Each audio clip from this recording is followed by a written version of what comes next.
20년 정도의 시간이 필요했습니다.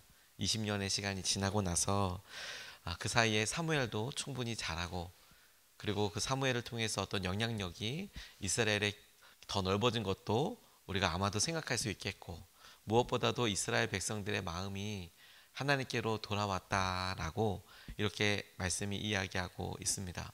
20년이라는 시간은 이스라엘 백성들에게 있어서 믿음을 회복하는 시간, 사무엘이 준비되는 시간, 그리고 하나님께서 계속해서 끊임없는 은혜와 말씀으로 함께하고 계시지만 그들에게 하시는 말씀을 알아듣는, 그래서 그때까지 필요한 시간이었을 것이다, 이렇게 생각이 듭니다.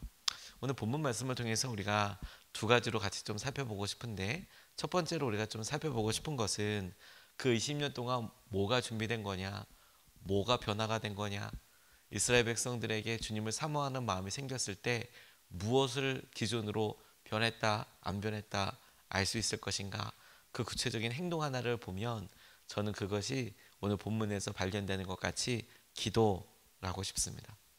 어떤 사람의 믿음이 그래서 정말 주님을 바라보게 되었다, 뭘 보면 알 수 있냐?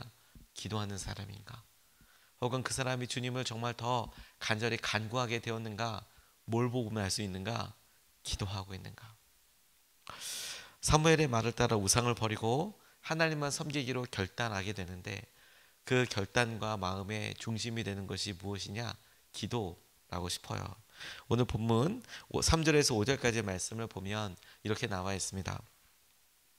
사무엘이 이스라엘 온 족속에게 말하였다. 여러분이 온전한 마음으로 주님께 돌아오려거든 이방의 신들과 아스타롯 여신상들을 없애버리고 주님께만 마음을 두고 그분만을 섬기십시오. 그러면 주님께서 여러분을 블레셋 사람의 손에서 건져주실 것입니다. 이 말을 듣고 이스라엘 자손이 바알과 아스타롯 신상들을 없애버리고 주님만을 섬겼다. 그때에 사무엘이 이스라엘 사람들을 모두 미스바로 모이게 하였다. 그들의 죄를 용서하여 달라고 주님께 기도를 드리려는 것이었다. 이렇게 이야기하고 있습니다. 하나님께서 이스라엘 백성들을 사랑하시는 것을 잘 알고 있고 그들을 직접 보호하시는 것도 우리가 잘 알고 있는데, 그런데 여러분, 20년 동안의 시간이 이스라엘 사람들에게는 어떤 의미처럼 다가왔을까? 그들에게 어려움이 없지는 않았을 것 같습니다. 쓰여져 있는 것이 없다고 해서 그들의 삶이 태평성되고 좋기만 했을 것이다, 이렇게 생각하기는 어려웠을 겁니다. 아마 여전히 힘들고 어려운 일들이 있었겠지요.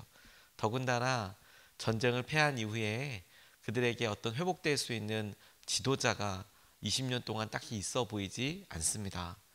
적어도 전쟁을 나가려면 사사들이 서거나, 그리고 그런 여러 일들 가운데 하나님의 말씀을 전해주는 사람이 있어야 될 텐데 20년이나 시간이 뚝 잘라져서 지나가 버렸으니 말입니다. 그런데 여러분, 그들 가운데 이렇게는 안 돼. 그래, 우리에게 왕이 필요해. 그래, 우리에게 뭔가 계기가 필요해. 이런 생각을 하게 되었을 때 온전한 마음으로 하나님을 섬기려고 보니까 제일 먼저 우상 섬기는 일부터 제하여 버려야겠다, 이 깨달아지고, 그리고 주님만을 섬기기로 결단하게 되는 이런 은혜가 조금씩 모여지게 되죠. 그리고 이스라엘 백성들이 그렇게 모이게 된 것이 그들의 죄를 회개하기 위해서였다고 그렇게 이야기하고 있습니다. 그래서 뭘 드디어 하게 됩니까? 기도죠, 기도. 기도는 우리가 그냥 눈을 감고 혹은 습관적으로 하나님 앞에 우리의 소원을 아뢰는 것, 이것이 아닙니다. 기도는 우리가 진정으로 부부 사이에, 사랑하는 사람 사이에 마음의 흉금을 털어놓을 수 있을 만큼 그런 관계가, 친밀감이 회복되는 것과 비슷한 맥락으로도 접근할 수 있는데, 죄 지은 우리가 하나님과의 관계가 어긋난 상태에서 제대로 된 기도를 할 수 있을 리 없습니다. 우리의 욕심과 우리의 마음을 어떻게 기도라는 형태를 통해서 일방적으로 쏟아부을 수는 있을지 몰라도 우리의 마음이 기도라는 것을 제대로 하기 위해서라면 하나님은 우리에게 어떤 걸 원하시고 우리가 그 하나님 앞에 어떤 마음으로 반응해야 하는지에 대한 깊은 하나님의 다루심과 그리고 믿음의 결단이 서야 진정한 기도가 나오는 것 같다 싶습니다. 오늘 이스라엘 백성들이 그동안에 그러면 예배를 안 드리고 기도를 안 했겠습니까? 그런데도 미스바에 모여서 그들의 모든 우상을 제하여 버리고 주님만 섬기겠다라고 결정하며 그들이 보였던 믿음의 행동, 그 결단, 사무엘의 말이 들려서 하기로 한 것이 기도라는 것을 보면, 기도는 구체적인 믿음의 행동이고 그리고 동시에 믿음 자체라는 점에 우리가 주목해야 해요. 다시, 기도는 구체적인 믿음의 행동입니다. 우리가 어떤 구체적인 행동을 요구하고 그리고 보여야 한다라고 이야기할 때, 기도야말로 우리가 믿음으로 이 일을 직면하기로 결정했다라는 것에 대한 우리의 태도이고 믿음 자체라는 말입니다. 하나님은 기도하는 사람들을 믿음의 사람이라고 여겨주십니다. 또 믿음이 어디 있는가? 그 믿음을 볼 때 기도하는 것을 통해서 볼 수 있구나. 기도하는 것을 하나님 앞에 구하고 하나님 앞에 의지하기로 했다는 거니까요. 기도해 보겠습니다, 기도하겠습니다 라는 말은 하나님만 의지하기로 했다라는 거예요. 하나님, 제가 우리 자녀들을 위해서나 재정을 위해서나 우리 가정에 처해 있는 여러 일들, 내 삶의 방향과 형편을 놓고 기도하겠습니다 라는 것은 아무것도 안 하겠다는 게 아니라 하나님의 의지와 하나님의 뜻대로 내가 하기로 결정했습니다. 하나님 알려주십시오. 하나님 가게 해주십시오. 하나님 그 길로 순종하게 해주십시오. 뿐만 아니라 주님, 우리가 우선순위를 주님께 드립니다. 다른 무엇보다도 주님의 말대로 하겠습니다. 주님의 뜻이 우리에게 제일 중요합니다. 그리고 이런 행동 자체를 주님께서 보시고 책임져 주신다는 거예요. 그러니까 기도라는 것이, 기도하는 것 자체도 믿음이고 기도하기로 결정하는 것 자체도 주님 보시기에 믿음이며, 그렇게 기도하는 사람에게서 나타나는 것을 하나님은 믿음이라고 보신다는 거예요. 그렇게 보면 오늘 사무엘이 이스라엘 백성들에게 우상 버려라, 그리고 하나님만 섬기자라고 이야기할 때 하나님께서 그런 모든 행동들을 보시고, 그리고 그 이스라엘 백성들이 미스바로 모여서 기도하게 되는 모습을 저들에게 이제 믿음이 있구나, 관계가 회복되었구나, 하나님의 말씀과 뜻이 이제 들리겠구나, 순종하겠구나, 이것이 하나님께도 기대가 되고 하나님께서 말씀하시고 회복하시는 단초가 된다는 것에 주목하고 우리도 같이 보는 것이죠. 하나님 우리에게 어떤 모습을 보시겠습니까? 새벽에 나와서 이렇게 예배할 때마다, 이렇게 새벽을 나오는 것만으로도, 이게 예배 시간을 지키는 것만으로도, 온라인으로라고 하더라도 하나님께서 보시기엔 이게 믿음이구나, 우리에게 보시는, 뿐만 아니라 여러분, 우리 스스로도 우리의 날마다 쓸 것, 일용할 양식과 오늘도 우리에게 필요한 때를 따라 돕는 은혜를 구할 때 하나님께서 그 모습을 보시고 믿음이라 봐주신다는 거예요. 믿음으로. 그러니 여러분, 우리가 오늘도 이 일을 마음을 다하여 정성을 다하여 주님 앞에 기도하고 우리의 우상을 제하고 다른 것 의지하는 거 다 떨쳐버리고 내가 하나님만 따르겠습니다, 다시 한번 결정하고 의지하며 나아갈 수 있으면 좋겠습니다. 두 번째로 이 말씀을 통해서 우리가 발견하는 것은 에벤에셀의 하나님을 발견하게 됩니다. 하나님께서 여기까지 도와주셨다라는 믿음의 고백으로서 세운 돌의 이름이 에벤에셀이었죠. 오늘 9절에서부터 12절까지 말씀에 이렇게 나와 있습니다. 사무엘이 젖 먹는 어린 양을 한 마리 가져다가 주님께 온전한 번제물로 바치고 이스라엘을 구원하여 달라고 주님께 부르짖으니 주님께서 그의 기도를 들어주셨다. 사무엘이 번제를 드리고 있을 때에 블레셋 사람이 이스라엘과 싸우려고 다가왔다. 그러나 그때에 주님께서 큰 천둥 소리를 일으켜 블레셋 사람을 당황하게 하셨으므로 그들이 이스라엘에게 패하였다. 이스라엘 사람이 미스바에서 나와서 블레셋 사람을 뱃갈 아래까지 뒤쫓으면서 무찔렀다. 사무엘이 돌을 하나 가져다가 미스바와 센 사이에 놓고 우리가 여기에 이르기까지 주님께서 우리를 도와주셨다 하고 말하면서 그 돌의 이름을 에벤에셀이라고 지었다, 이렇게 말하고 있습니다. 모여서 기도하기로 결정한 이스라엘 백성들에게 있었던 첫 번째 일은 고난이었습니다. 블레셋 사람들이 그 이야기를 듣고 쳐들어왔는데, 그런데 뭐가 바뀐고 하니까 기도하고 믿음으로 나아가는 이스라엘 백성들에게 뭐가 바뀌었냐? 외세의 침입 앞에서 뭐가 바뀌었냐? 주목해 보면 기도하는 게 바뀌었어요. 기도하는 게. 기도 자체가 아까 믿음이다, 기도하게 된 것이 믿음이다 라고 이렇게 말씀드렸지요. 어려움이 생겼을 때 이스라엘 백성들이 믿음이구나, 왜 그걸 믿음이라고 하는가 발견하게 되는 것이 뭐냐면, 이제 큰 어려움이 생겼잖아요. 블레셋이 보았을 때 기도하러 모인 이스라엘 백성들이 큰 위협처럼 다가왔습니다. 우리가 기도할 때 우리를 무너뜨리려고 하는 사단은 제일 커다랗게 위협받습니다. 그래서 우리를 괴롭혀요. 쳐들어와요. 쳐들어와서 우리를 넘어뜨리려고 합니다. 그런데 그들이 기도하기로 결정했다. 하나님께서 그 기도를 들어주셨다. 이게 놀라운 은혜일 뿐만 아니라 그 이후에 이어지는 전쟁도 놀랍죠. 하나님께서 천둥 소리를 발하시고, 그리고 그 천둥 소리와 함께 블레셋 사람들을 패퇴하도록, 패배해서 퇴각하도록 그렇게 쫓아내셨습니다. 그들이 쫓아가서 이스라엘 백성들이 벳갈이라는 곳까지 가게 됐는데, 그리고 그곳까지 가서 하나님께서 여기까지 몰아내셨어. 그래서 센과 미스바 사이에 돌 하나를 세웠다. 에베네셀이다 라고 이렇게 이름하였다는 것 아닙니까? 여기까지 승리하게 하셨다. 어떤 사람들에게? 믿음을 보인 사람에게, 기도로 이기기로 결정한 이스라엘 사람들에게 하나님께서 이와 같이 이끌어 주셨다. 이렇게 말씀하시는 고백이 에베네셀이라는 거예요. 제가 이 사무엘상 4장과 5장을 이야기할 때 설교 중에 이런 이야기를 한번 나눈 적이 있습니다. 이 장소를 잘 기억해 두세요. 지금 이스라엘 백성들이 블레셋과 싸우고 있는 곳이 에베네셀이에요. 또 5장에서도 홈리와 비느하스가 하나님의 언약궤를 들고 싸워서 가지고 나와서 싸웠던 전장의 이름을 제가 말씀드리면서 이거 잘 보세요.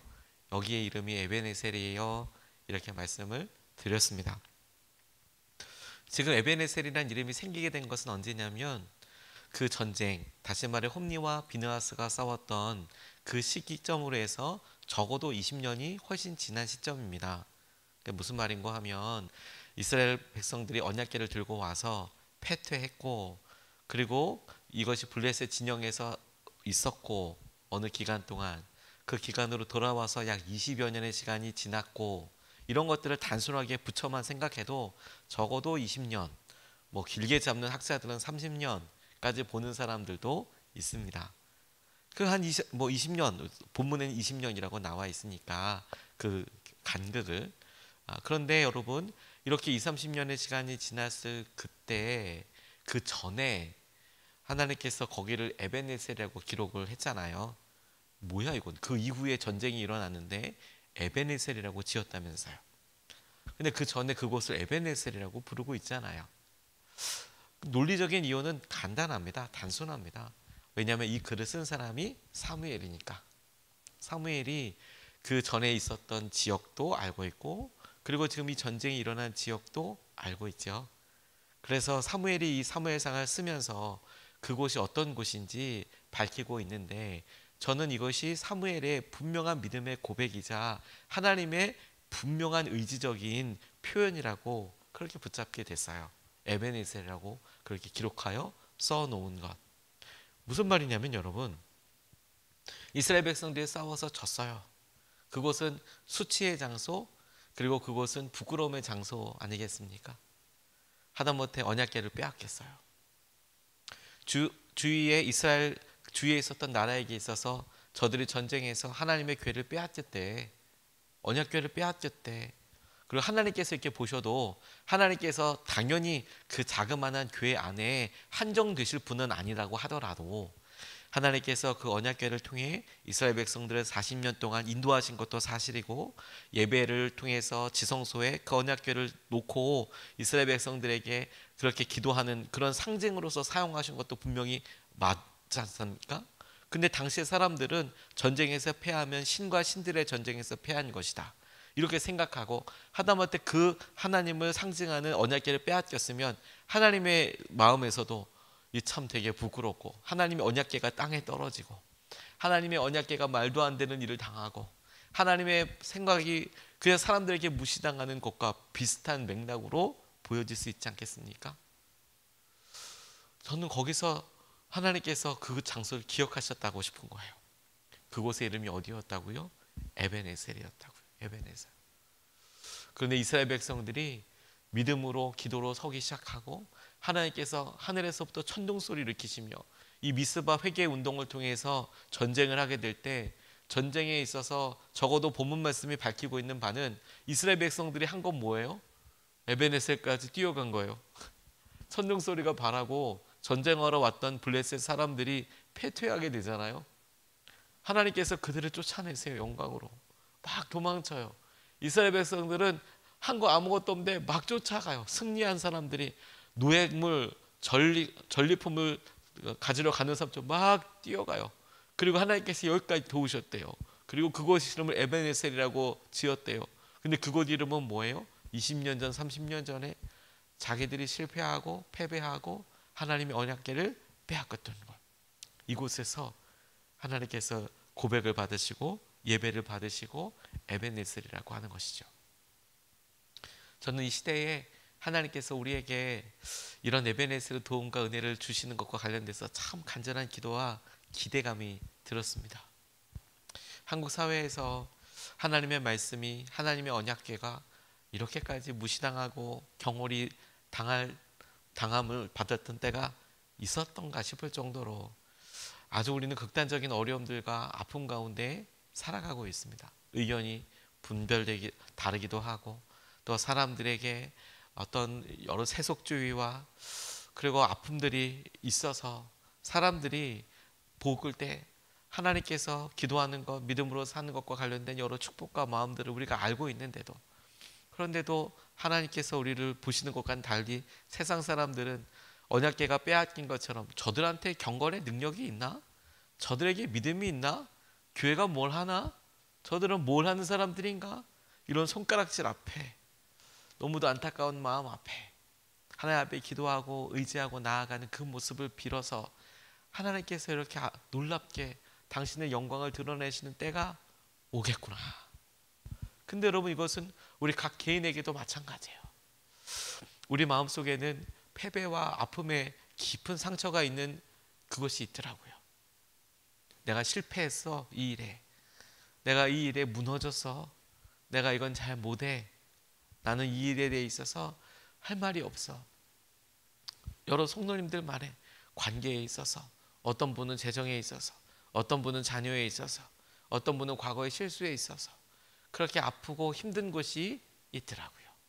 근데 여러분, 우리가 기도하기로, 믿음으로 하나님 앞에 나아가기로 결정한 이후 하나님께서 우리를 회복시켜 주시고 이끌어 주실 때 우리의 가장 마음속 깊은 아픔과 쓴뿌리가 있는 곳, 무너진 곳, 실패감이 있는 곳, 하나님께 믿음으로 심지어 반응했지만 믿음이 아니었구나, 내 개인적인 욕심이었구나, 실패감 있는 그곳을 우리가 마침내 에베네셀이라고 부르는 날이 오게 될 거예요. 하나님이 여기까지 승리하게 해주셔서, 하나님께서 여기까지 도와주셔서, 하나님께서 여기까지 우리를 살려주셨어. 에베네셀의 하나님은 이스라엘 백성들이 믿음으로 기도로 살기로 결정했을 때 저들에게 있어서 가장 부끄럽고 가장 아픔이고 그리고 가장 최근에 크게 망했던 그 일에 대하여 여기까지 승리하게 하시고 하나님의 은혜와 마음을 보여주시고 확인케 하여 주시는 승리와 기념 그리고 영광의 장소가 될 거예요. 여러분, 오늘 하나님께서 우리에게 주시는 약속이 저는 바로 그것이라고 믿습니다. 주님을 바라보고 주의 놀라운 은혜로 에베네셀의 하나님, 우리 실패의 장소, 무너진 장소에서 이곳이 에베네셀이 되게 해주십시오. 여기까지 주님 도와주십시오. 여기까지 함께 해주십시오. 이스라엘 백성들을 승리하게 하신 하나님께서 오늘 저와 여러분들을 당신의 오른손으로 붙잡으셔서 강한 능력으로 우리를 승리하게 하시고 이끌게 해주실 줄로 믿고 기도합니다.